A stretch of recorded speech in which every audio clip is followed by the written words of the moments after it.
Welcome back to the channel, guys. It's been a while since I've last uploaded. There's been quite a lot of stuff going on with the Supra in the background, so a few videos might pop up in the near future just to bring you up to speed. What we're doing in this one though is back to the Android Auto and Apple Carplay product reviews. We are looking at fitting this UMIWE OXC8 doubled-in stereo. So it's great for retrofitting Apple Carplay and Android Auto to a car that basically is not modern at all, right? So you all know I've got an MX-5, that's a 2003 version, so pretty old. What we're going to be doing for the demo of this and for reviewing the product, we're going to be test fitting it in there. And basically we'll take you through it and see what we think about the product. So let's jump into it, guys. Right guys, so I've unboxed everything just so it's a bit easier to show you. What you've got is the harness. So this end is a 16 pin, goes into the back of the stereo, and basically you've got all the different cables that you can then patch straight into your existing harness. So I'm not going to bother with this, and I'll show you a little bit later exactly why, because quite frankly guys, I don't fancy cutting up my original stereo harness, so we'll come back to that. You've then got a extension harness which goes to the back. This will basically allow you to wire in the reversing camera that's included, so that's over there and I'll show you that in a second. And then obviously you've got a rear USB port as well, so if you wanted to feed this into your glove box somewhere similar, just so you can connect your phone, your USB stick, etc., and it's a bit more hidden than the front port, this is what you'd use. Got a couple of brackets, so this is used to help with the mounting. Obviously, depending on the car you're using, you might need a doubled-in cage, which isn't included with this. Then got some screws to go with that. A Wi-Fi antenna that goes to the back. Again, if I've not mentioned by this point already guys, it is a Apple CarPlay and Android Auto stereo that's completely wireless. So wireless CarPlay, wireless Android Auto, and this will obviously help with those connections. I've got an external mic, so for helping making those phone calls. However, as you'll see in a second when I show you the stereo, there is an inbuilt version. And then this is the reversing camera, guys. As you can see here, pretty nice, straightforward, standard reverse camera, and you've got all the cables, etc. when you want to wire that in. Obviously the power you'd probably connect to your reverse light, etc., so that when you stick it into reverse, it gets power and it triggers it on the stereo, and you've got your reverse camera. I'm not going to be fitting this, guys, just because I don't want it on my car. And then finally, the main bit here, we've got the stereo, which as you can see, for the price tag of almost 179 to 200 pounds, depending on whether there's a discount on Amazon at the time, it's a really nice looking stereo. It actually looks more premium than I expected. It's obviously unbranded. You've got this plate that goes around it just to help complete the look if you've got a gap when it's installed, but I'll just show you. That's the actual bezel of the stereo, and as you can see, you can obviously see my camera there in the background, but really nice looking stuff. As I mentioned, here's the, I'll try to get in focus, here's the internal mic built into it, so you don't need to connect the external one. To be honest, I think for my purposes, when I'm installing this longer term, I'll just go with that because I think that should be enough. My current stereo's got an inbuilt mic and it does a really good job. So looking at the back, you've got, that's where the 16 pin harness goes into, which was this one, goes into there. You obviously do all that wiring, but like I said, when we get into the car, I'll show you how to get around that quickly. And then some additional inputs if you've got subwoofers, amps, etc. You've got over here. That's where the extension harness goes in, and that's where the Wi-Fi antenna is going to screw into there. So in fact, let's just quickly do that, and then we'll jump into the car and see how to install this. So nice and simple, just basically line the pin up. There's a little pin in there. Line that up with the hole in there, and just spin it around. What we'll do now is jump into the car and see how we can crack on and getting this working, just so I can show you guys a review of the interface, etc. Right guys, so inside the car, what I've done on the stereo, I've already put the little brackets on. So again, as this is just going to be literally a temporary install to show you guys a little bit about the stereo, how it works, etc. I'm not that bothered about going to a double-din cage and, well, installing it properly. You can see down there, I've literally just taken out my single-din unit for now, just so I can power this up, use it for a couple of weeks, etc. Make sure everything's all good. So like I said, what we've done is put the brackets in. you can see I've had to cut them down, so they are clearly universal brackets, but I've cut them down to make sure that will go in and line up nicely on these support brackets behind the dash panel. So as you can see, we've lifted the dash panel forward. What else have we done? This is the standard ISO cable. So by default, what you actually get is usually, see if I can zoom into it, this black block there, you can see on the other end of it, you've got the white cables. That's the original MX5 or your original car harness, so that's specific to your vehicle. Then what this ISO connector does is basically make it universal, so that it's ready to go with 99% of stereos out there. So you can see I've got a connector there, it comes over and then basically translates all those pins and wires into something a bit more universal.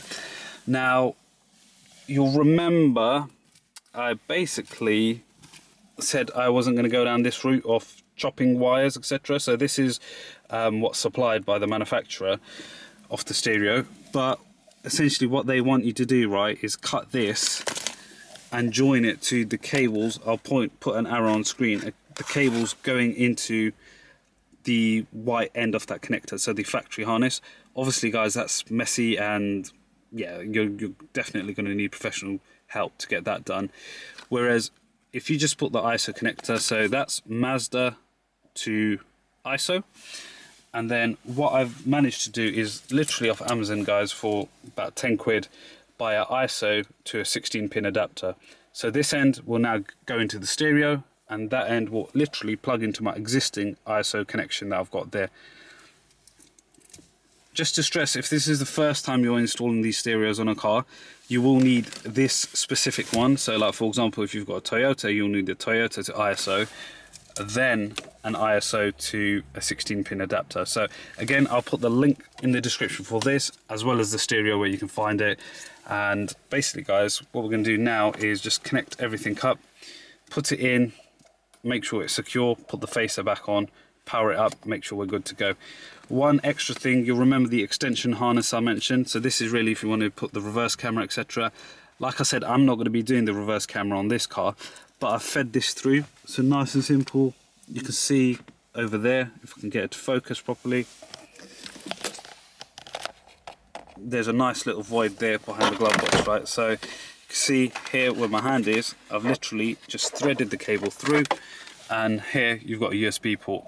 So that's there if I ever want to plug anything in, and basically I don't have to use the external one, because obviously it just ends up looking a bit worse when you've got a cable hanging out. So nice and hidden. What we'll do now guys is I'll quickly bolt that all in, connect it. First things first, I'm going to just push this on to the ISO connection that's already there, and once it's lined up, just listen for a click.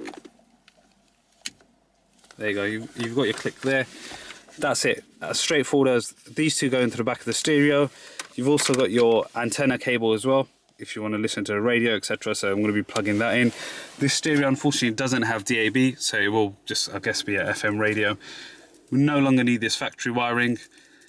UMIWE, if you're watching this, please just include that as standard. It will just make it a lot easier for 99.9% of users out there trying to install the stereo. So we're going to crack on. In the next clip, I'll show you it all bolted back in, and then we'll be ready to start it up. Right guys, as you can see, it's all now fitted. You've got the plate that came with it going around. As you can see, it's not obviously a perfect size. That's because you have to buy a car specific fascia that will go, so I really do need to get one for the MX5. That'll basically just complete it. However, not really bothered at this stage. It looks really, really good. Really do like the matte finish. I think it helps with it not looking too tacky, and actually just looks like a really premium product. So let's crack on and turn the ignition on. I can hear the aerial going up. There's a splash screen with what looks like it might be a old school Ferrari, not sure. And you can see now the stereo's booting up. So this is really going to be my first initial thoughts. Maybe we'll do a Apple Carplay and an Android Auto connection. Just basically guys to get a feel for the stereo and see whether it was a good purchase or not. So you can see you've got a few different options there. Obviously the time's wrong. I'm going to have to go in and set that just because we powered the stereo up.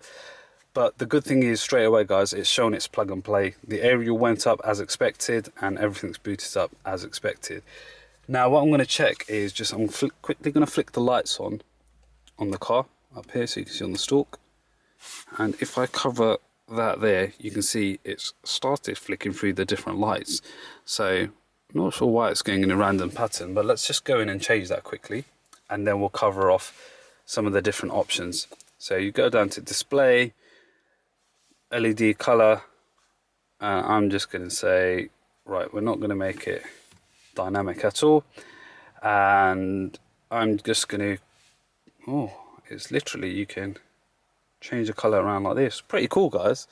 So depending on what theme you want to go for, you've got a little color picker here, and you can see with my hand it's pretty much just pick which color you want. So I want to go for, my Mazda's a dark green, so I'm going to find a darkish green here. Again, it's a bit hard to do just because it's bright in the day, but I'm going to go for that kind of green, right? So nice and simple like that, it's done. So I'm just going to jump back out to the home screen so we can focus on what we have. So you've got your CarPlay, Android Auto, Airplay, which I believe lets you throw Apple content onto it, so it acts like a mirror. And then you've got an app called AutoLink, which lets you mirror both an iPhone and a Android phone. Right guys, so quickly going to interject and show you how the Airplay and the AutoLink function works just before we get started on the main bulk of the video and the CarPlay and the Android Auto review. So the first thing you want to do guys is actually go into the settings, smartphone, and here you want to choose that if you're launching an Android device, launch it with AutoLink. So later when we're going to show you the Android Auto, I would have gone back in here and changed the settings back. But now what you can basically do is go into the AutoLink app on the screen, and it says basically plug your cable in and it should pop up. So I'm going to open the app and you can see it's telling me to plug the cable in. So I'm quickly going to do that.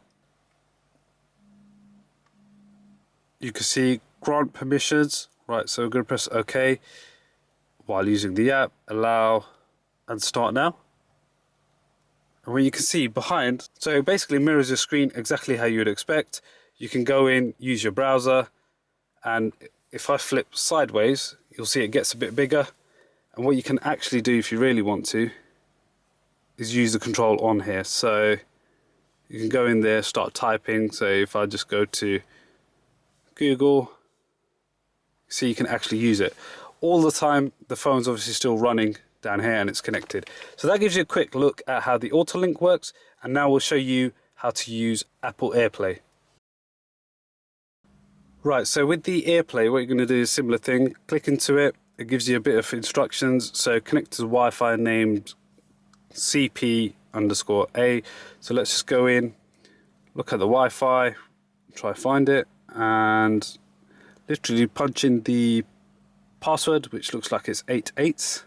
1 2 3 4 5 6 7 8. Press join. That's now joined. So the next step we're going to do is try and mirror this. So pull down and click the mirroring button, screen mirroring. It's come up there, as you can see. So what we're going to do is just click that, and in a second you can see behind me on the stereo now the screen's come up. So pretty decent stuff. Again, similar thing, you can open a web browser, go to Google, etc., flip it sideways, it'll get a little bit bigger. This has been a lot clearer than the AutoLink, so but the only difference here is you can see I can't really interact with it. With the AutoLink you've got control, but here you are literally relying on your phone and just purely mirroring. So that gives you a quick idea of the Airplay and the AutoLink. Now let's jump back and carry on with the rest of the video. Right, so first thing we're going to do is try the Android Auto piece. So I'm just going to go into there. A couple of instructions come up. The first one's the wired connection option. It's pretty straightforward, guys. So you'd unflip this, plug your USB cable in, and be good to go. However, I'm going to try and test the wireless aspect on this. So it says Please use your Android phone to search this device for Bluetooth, which is named car CB asterisk asterisk asterisk. Right, so I've got my phone there. It's already searched and you can see it's found the car. So I'm going to click it there and let's see what happens. Pairing key has popped up on the stereo. Make sure that matches, press pair. This will be interesting to see how quick it is. So there you go, you've got Motorola Edge. Now let's see, what am I supposed to do? Maybe I click it. Yep, that's done something.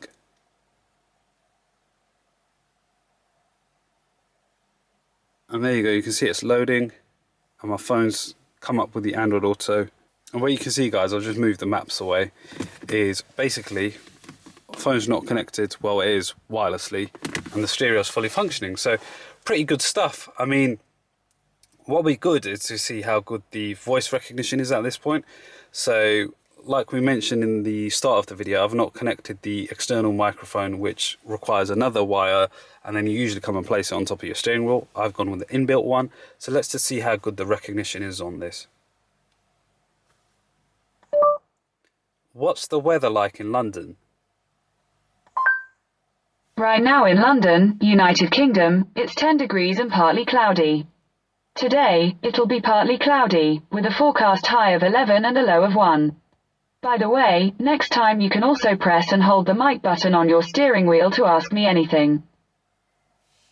So that's actually a good point worth mentioning there. Obviously my car's not old enough, my car's not new enough to have steering wheel controls, but if you did, there was a couple of extra cables on the back of that harness called key 1, key 2, etc. You would have to tap those in, and then basically everything would work from your steering wheel, right? So on this, the way for me to launch the microphone will be, I'm guessing, something like this. Right, nice and simple. You get the idea basically how this works. Now, if I press the home button, you've seen it's come back out to the stereo's home button. Go back into Android Auto, you're exactly where you were. If you press the Android Auto home button down in the left-hand corner, you go out to the screen where you've got your different apps, etc. Right? So if you wanted to go into Spotify, you can click it and basically you've got your songs here. You can go back and basically loads of different stuff, right? So you can just find what you want. Pretty cool stuff. And I mean, to be honest, it's something, since I've had a more modern car with Android Auto built in, it's something I've been missing when I jump back into the older cars. So a really good quality piece of kit. And again, I'm going to touch on how responsive this is. So that pretty much in a nutshell, guys, shows you how the Android Auto works. I'm not going to bore you to death with it, but what we'll do now is disconnect my phone and let's try set up Carplay just to give you a feel for how that works. Right, so literally let's just go through the Apple CarPlay wireless setup. You can see, similar thing to the way it does on the Android Auto. It gives you a few different instructions. For wired, press a wire. And for wireless, just basically go through the Bluetooth settings again. So settings, Bluetooth, let's look for a new device. There you go, it's found it already there at the bottom. Car, BT, whatever. So just press pair. You've got the pair key come up. It's come up there as well. So just press pair. Allow the sync.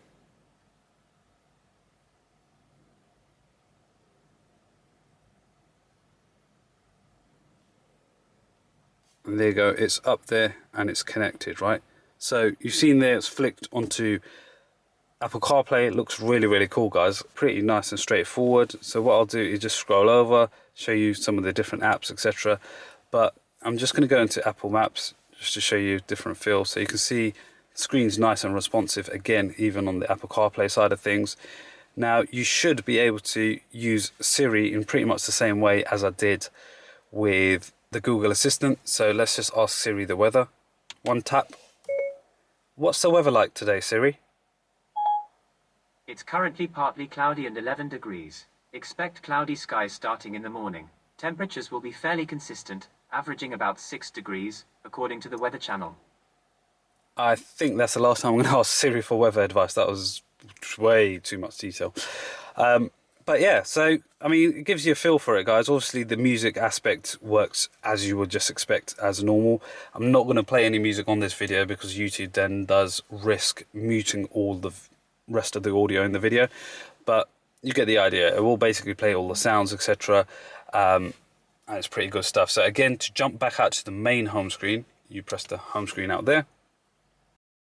So one of the things I often like to review is how quick's the startup time and connection to your Apple CarPlay or Android Auto, right? So we'll start first with the Apple CarPlay. So car's completely off. Just going to turn the ignition back on. Again, the aerial's coming out. There's a splash screen. I wonder if there's some way you can change that. So it's 5%. And it's going to load. Just whilst it's loading, it's worth mentioning, if I haven't already, that it is a Linux-based operating system. It's a lot more stable than having Android as the underlying platform. So it's all up and running. Now let's see how many seconds it takes and whether CarPlay will just literally just connect and play itself. Oh, there you go. So nice and quick, really, really good. And what I'll do now is repeat exactly the same test so you can see in real time how it performs for Android Auto.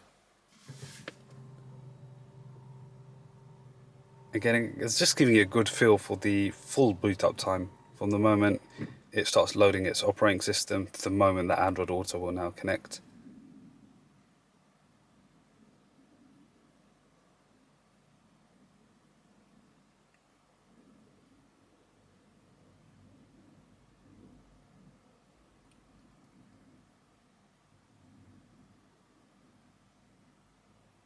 Right, so it's come up there, Motorola Edge. We'll just click that. So again, it picked that connection up pretty quick. Now what it's doing is launching Android Auto on my phone. So as you can see, it booted up pretty quick there. So good job all round, to be honest. And for just under £200, it's not a bad product at all. Really impressed with it. And that's pretty much it, guys. A quick snapshot of how to install it. Obviously, there are loads of these on Amazon, different brands, etc. But the one I've gone for is the UMIWE OXC8X, which is the wireless version. So it does allow you to do the CarPlay and Android Auto completely wirelessly. Also with the Airplay and the AutoLink functions as well. The radio, I'll just quickly cover off. It's pretty standard in terms of touchscreen functions. So you just use the right and the left keys to flick to a radio station you want. Pretty straightforward. Like, hopefully I showed you, it's really easy to install. If you do want to go down the chopping wires route, then you will need some professional help, but otherwise it's pretty straightforward to do.